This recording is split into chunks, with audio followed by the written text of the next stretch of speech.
प्रल्हाद म्हणती बाळाला जिरहारी म्हणती बाळाला जिरहारी। ॲक्शन सफल करून आलेल्या साथींचं सर्वांनी हर्षभरानं स्वागत केलं। राजगुरूच्या एकाच गोळीनं काम फत्ते झालं होतं म्हणून जो तो त्याच्याकडे कौतुकानं पाहत होता, पण त्याचा चेहरा मात्र उदासवाणा दिसत होता। कैलाशला त्याचं मोठं आश्चर्य वाटलं। त्यानं विचारलं, रघुनाथ, अरे इतकं यश मिळूनही तू असा उदास का?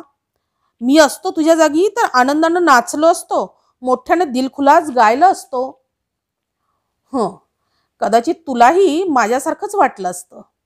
अरे भाई, अतिशय देखणा आणि उमदा तरुण होता तो।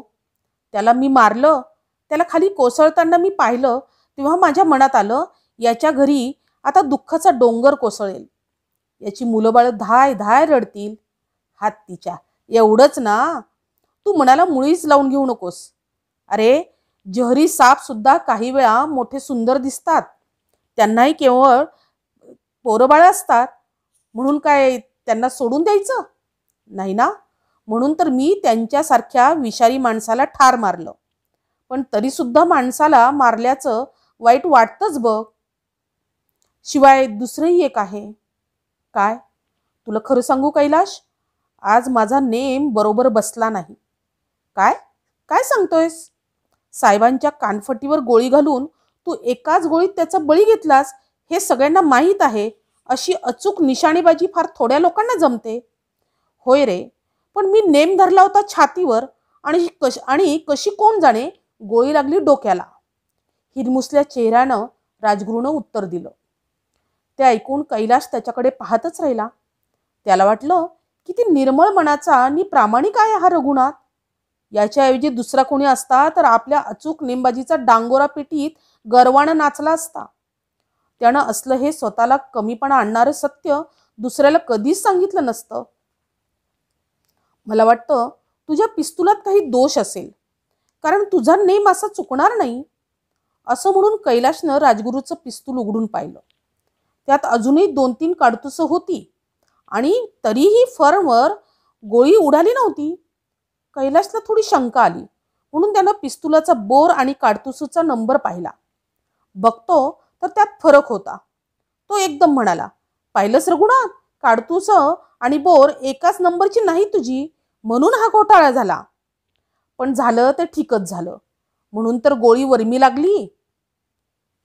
ते घडलं केवळ नशिबानं, पण आमची अशीच उपेक्षा होते नेहमी। एरवीचं राहू दे रे, पण या असल्या महत्वाच्या वेळी सुद्धा मला ही रद्दी काडतुसन पिटपिटक पिस्तूल। रणजितला मात्र मिळालं होतं भारी ऑटोमॅटिक कोल्टनी पंडितजींजवळ होतं त्यांचं मौजर। इतक्यात स्वतः आजादच तिथे आले। त्यांनी रघुनाथच्या पाठीवर शाबासकीची थाप मारून म्हटलं, वा, छान काम केलंयस आज तू। रघुनाथ अजूनही गुस्सातच होता। म्हणाला, आम्ही काय चांगलं काम करणार? आम्हाला नेहमी बोलणीच बसणार। रणजितनं मेलेल्या माणसावर गोळ्या झाडून 8 काडतुसं खराब केली, पण त्याला नाही कोणी बोलायचं, तो लाडका पडला ना। रघुनाथचा रुसवा बघून आजाद मनापासून हसले। त्यांना दुपारची आठवण झाली। काय करणार, हा मुलगा वागतोच असा विक्षिप्त सारखा। मनात नसलं तरी त्याला रागवावं लागतं। साहेबाला गोळी घालून पळता पळता हा वेडा मध्येच मागं फिरला आणि मग ओरडायला नको? आपण म्हटलं, मूर्ख, उधर उलटा कहा जा रहा है, मरने? हा परत फिरला आणि हातातलं रिकामं मॅगझिन दाखवून म्हणाला, रणजितनेही तिथंच फेकलं होतं, मी ते परत जाऊन आणलं। तरीही आपण रागावलोच। या साहसी मुलाच्या काळजीनं त्याला तोडून म्हटलं होतं, फेकलं तर फेकलं, त्यासाठी तुला परत जायची काय गरज होती? एखाद्या वेळी तू निकामी झालेली काडतुसं गोळा करीत सुद्धा फिरशील, मूर्ख काही का? त्यावेळी रडवेला चेहरा करून ओठ घट्ट मिटून रघुनाथ पुढे निघून गेला। पंडितजींनाही आपल्या टाकून बोलण्याची रुखरुख लागली होती, म्हणून तर त्यांनी आता मुद्दाम त्याच्याजवळ येऊन त्याला शाबासकी दिली होती। पण त्याचा रुसवा अजून गेला नाही असं पाहून ते त्याला समजवायत म्हणाले, रघुनाथ, अरे तू का माझा नावडता आहेस? उलट तुझ्या इतका विश्वासू, शोषिक आणि इमानी साथी शोधून मिळायचा नाही, म्हणून सगळ्यांना सांगत असतो मी.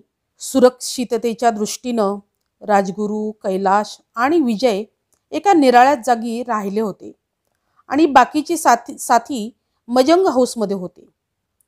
त्या दिवशी संध्याकाळी विजय कुमारची भेट घ्यायला भगतसिंह तिथं आला तेव्हा कैलाशनं पाहिलं की त्याच्या नेहमीच्या हसऱ्या सुंदर मुखावर उदासीनतेची दाट छाया पडली आहे. विजयने पुढं होऊन आपल्या मित्राची गळाभेट घेतली. म्हटलं, रणजित, लालाजींच्या मरणाचा सूड उगवला गेला. मोठं काम झालं. पण आमच्या हातून 2 हत्या झाल्या आज. राष्ट्राच्या इब्रतीसाठीच आम्ही त्या केल्या असल्या तरी मनाला हुरहुर लागली आहे बघ. पण दुसरा मार्गच नव्हता. याला आपण काय करणार? बरं, पुढचा बेत काय ठरलाय? ठरवायचा आहे. ये, आपण जरा बाजूला बसून बोलूया. रणजित आणि विजय थोडे दूर जाऊन बसले. ते दोघं केंद्रीय समितीचे सदस्य असल्यानं त्यांच्या चर्चेत दुसऱ्या कोणी भाग घेतला नाही. कैलाश दुरून त्यांच्याकडे नुसते डोळे भरून पाहत होता. त्याला सारखं वाटत होतं रणजितला कडकडून भेटावं, त्या वीर पुरुषाची पायधूळ आदरानं कपाळी लावावी. पण त्याला काय वाटेल? कदाचित तो आपल्या या भावुकतेला दुबळेपणा समजून हसेल. छे, क्रांतिकारकांनं मन कसं घट्ट करायला हवं. मनाशी असं ठरवीत असतानाच कैलाशनं पाहिलं की रणजित उठून त्याच्याकडे येतो आहे. कैलाशनं हळव्या मनानं पुन्हा एकदा बजावलं आणि तो मुद्दामच रुक्ष व्यवहाराचा विषय काढून म्हणाला, मी इथं येताना घरचे 25 रुपये आणले होते. पार्टीने ते परत केले तरच मला परत हॉस्टेलमध्ये जाऊन राहता येईल.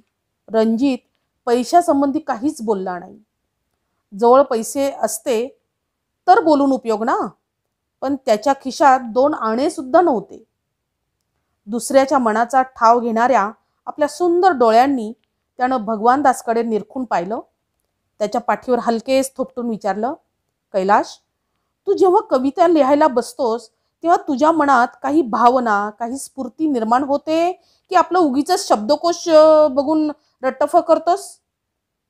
नुसत्या कविता पाडतोस की काय? कैलाश गोंधळून गेला. त्याच्या पैशाची आणि काव्याचा संबंध कुठे येतो?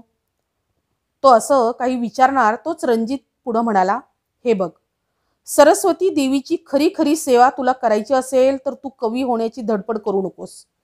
तुझ्या लिहिण्यापेक्षा न लिहिण्यानंच तिला बरं वाटेल. असं म्हणून रणजित निघूनही गेला.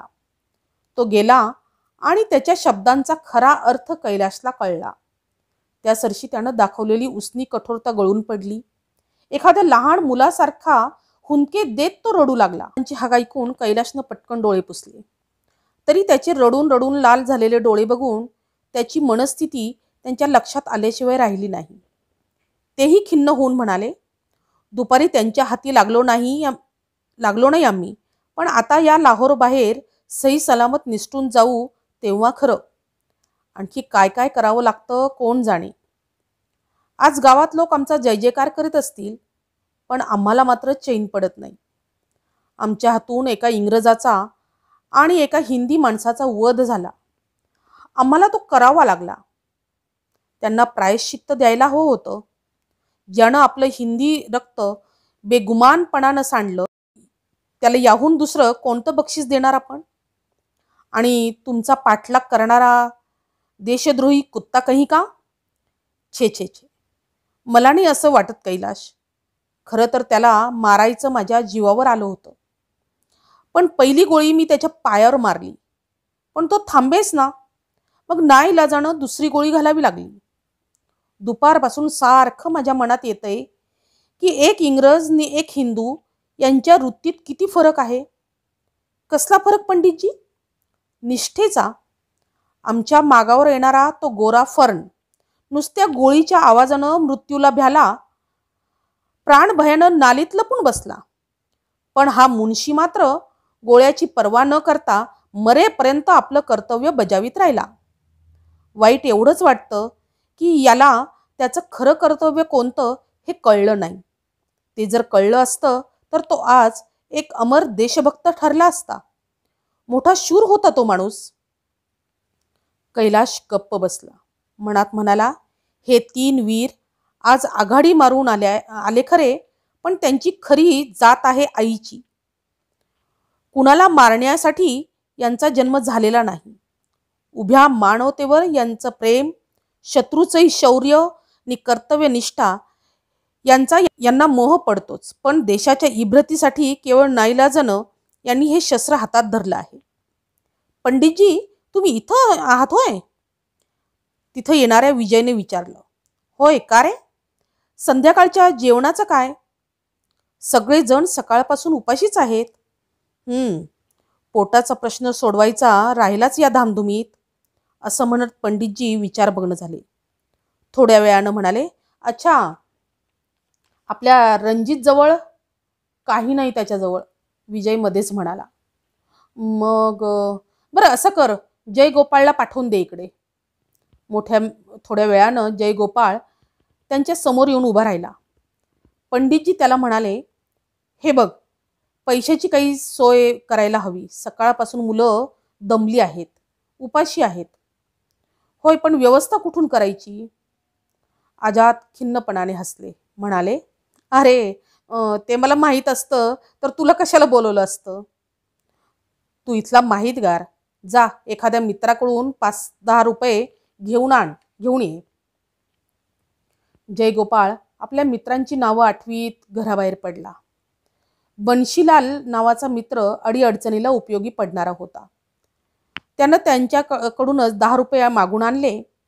तेव्हा कुठं त्या ब्रिटिश साम्राज्य सत्तेला हादरून टाकणाऱ्या, ज्यांच्यावर सोन्या मोत्यांची फुलं उधळावीत आणि ज्यांच्या पायाशी हिरे माणकांची ओंजळी रित्या कराव्यात, त्या या वीर देशभक्त मुलांना अन्नाचे 2 घास कसेबसे खायला मिळाले. काम फत्ते झाल्याचा आनंद सगळ्यांना झाला होता. जयगोपाळाच्या गैरसमजामुळे थोडी चूक मात्र झाली. तो सँडरलाच स्कॉट समजत होता व त्याच्यावरच त्यानं पाळत ठेवली होती. वास्तविक जनरल स्कॉट लोकांच्या भीतीनं काही दिवस लाहोर बाहेर होता.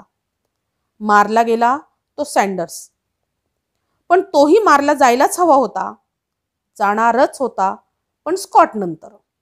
चुकीनं त्याचा नंबर आधी लागला एवढंच. कारण आज्ञा दिली स्कॉटनं आणि त्याची अंमलबजावणी करून प्रत्यक्ष काठी मारली होती सँडर्सनंच. साऱ्या शहरात या अभूतपूर्व घटनेनं खळबळ माजली. लोक मनोमन आनंदित झाले. त्यांच्याच मनातली भावना मूर्त झाली होती. कोणीतरी अज्ञात धाडसी देशभक्तांनी सामान्य माणसाला जे शक्य नव्हतं ते हातोहात केलं होतं. अपमानाचा सूड घेतला होता. हे वीर पुरुष कोण असावेत? त्यांच्या यामागे उद्देश काय असावा? जनता आश्चर्यचकित होऊन विचार करीत होती. आणि सरकारी गुप्तचर विभाग नुसता हादरून गेला होता. लाजेनं खाली मान घालण्याची वेळ त्याच्यावर आली होती. दिवसा ढवळ्या त्यांच्या तीक्ष्ण दृष्टीच्या डोळ्यातही धूळ फेकून साहेबाचा वध करणारे हे आहेत तरी कोण? या अनेक प्रश्नांचं उत्तर अधिकाऱ्यांना आणि जनतेला एकदमच मिळालं. दुसऱ्या दिवशी सूर्योदयापूर्वीच भिंतीवरून जागोजागी पत्रकं चिटकवण्यात आली होती. गुलाबी कागदावर लाल शाईनं लिहिलेली पत्रकं. सूर्याच्या पहिल्या किरणांनी मोठ्या उत्सुकतेनं त्यावरची प्रकाशमय अक्षरं वाचायला सुरुवात केली. इन्क्लाब जिंदाबाद, क्रांती चिराई हो.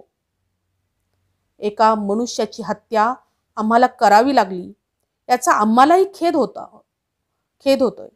परंतु ज्याची आम्ही हत्या केली तो मनुष्य अशा एका निर्दय, नीच व अन्यायपूर्ण राज्य व्यवस्थेचे अंग होता की जिचा विनाश करणे अत्यावश्यकच आहे. या माणसाचा जो वध करण्यात आला तो हिंदुस्थानातील ब्रिटिश राजसत्तेचा प्रतिनिधी या नात्यानेच करण्यात आला आहे. ब्रिटिश राजसत्ता ही जगातील सर्वात अधिक अत्याचारी सत्ता आहे. मनुष्याचे रक्त सांडावे लागले याचा आम्हाला खेद होतो. परंतु क्रांतीच्या स्तंडिलावर रक्ताचा अभिषेक करणे अनिवार्यच होऊन बसते. मनुष्याच्या द्वारे मनुष्याच्या होणाऱ्या शोषणाचा पूर्ण अंत करणारी क्रांती घडविणे हेच आमचे ध्येय आहे. क्रांती चिराई हो, इन्क्लाब जिंदाबाद. दिनांक 18 डिसेंबर 1928. बलराज सेनापती, पंजाब हिसे प्रेस. साऱ्यांच्या अंगावर आनंदाचे रोमांच उभे राहिले. मन आशेनं मोहरून गेली. वाटलं आहेत आहेत अजूनही आपल्याला कुणीतरी वाली आहेत. ते आपल्या देशासाठी प्राणपणाला लावून उभे आहेत आणि मनुष्याकडून मनुष्याच्याच होणाऱ्या शोषणाचा पूर्णपणे नायनाट करण्यासाठी त्यांनी हे असिधारा व्रत स्वीकारलं आहे. या भावनेनं प्रेरित होऊन जनतेनं मनोमन या अज्ञात क्रांतिकारकांना सुयश चिंतिलं. आपल्या परीनं करता येईल ती मदत करण्याचं ठरवलं. इकडे सरकार मात्र कावरबावरं झालं. कुणावर वहीम घ्यावा, कुणाला पकडावं हे त्याला कळेना. नौजवान भारत सभा आणि स्टुडंट्स युनियन या संघटनांच्या अनेक सदस्यांच्या घराची झडती घेण्यात आली. कित्येकांना पकडून कैदेत ठेवण्यात आलं. पण सँडर्सच्या मारेकरी काही त्यांना पुराव्यानिशी सापडला नाही. सरकारनं हात टेकले. क्रांतिकारकांच्या अभिनय कौशल्यामुळे पुढे आणि समयसूचकतेपुढे खरोखरच ते हतबल झाले. त्यांना हार खाल्ली.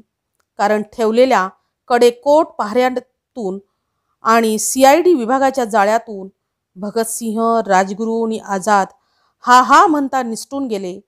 त्यांच्या अघटित नाट्यमय पलायनाचा थांग पत्ता कुणालाही लागला नाही. प्रल्हाद म्हणती बाळाला, म्हणती बाळाला जिरहारी.